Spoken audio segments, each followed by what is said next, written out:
Sisi gelap Raihan pembacok mahasiswi UIN Riau diungkap polisi, kondisi kejiwaan disorot. Kondisi kejiwaan Raihan Mufazzar 21 tahun, tersangka yang nekat membacok mahasiswi UIN Suska Riau bernama Faradilla Ayu Pramesti 23 tahun, diungkap tim psikologi Biro SDM Polda Riau. AKBP Dr. Winarko yang memimpin tim psikologi mengungkapkan bahwa Raihan merupakan sosok yang introvert. Dari penelusuran sementara, tersangka diketahui tumbuh tanpa merasakan kehangatan yang cukup di lingkungan keluarganya. Meski memiliki latar belakang tersebut, Raihan menunjukkan penyesalan saat menjalani proses pemeriksaan di tahanan.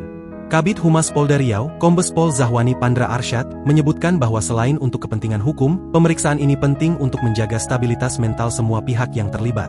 Pendampingan ini bertujuan memastikan proses berjalan secara menyeluruh, baik dari sisi hukum maupun pemulihan psikologis, ujar Pandra melansir Tribun News Bogor, Senin, 2 Maret 2026.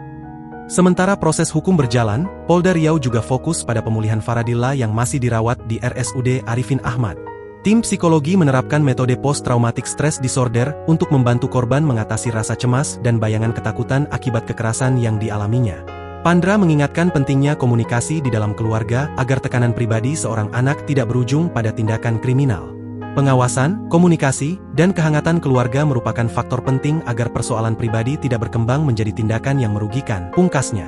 Penyelidikan polisi mengungkap bahwa Raihan dan Farah sebenarnya sempat memiliki kedekatan, namun hubungan tersebut mulai merenggang sejak November 2025. Perubahan sikap Farah membuat Raihan menarik diri dari lingkungan hingga memutuskan berhenti aktif kuliah pada periode tersebut.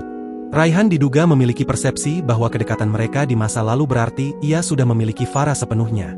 Sementara itu, Farah yang dikenal ceria dan mudah bergaul tetap menganggap hubungan mereka hanya sebatas teman biasa.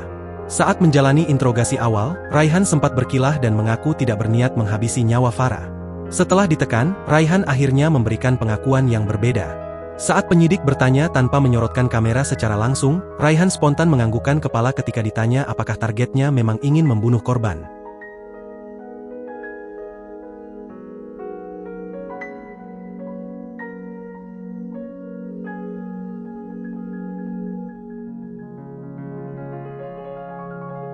Download Tribun X sekarang, menghadirkan lokal menjadi Indonesia.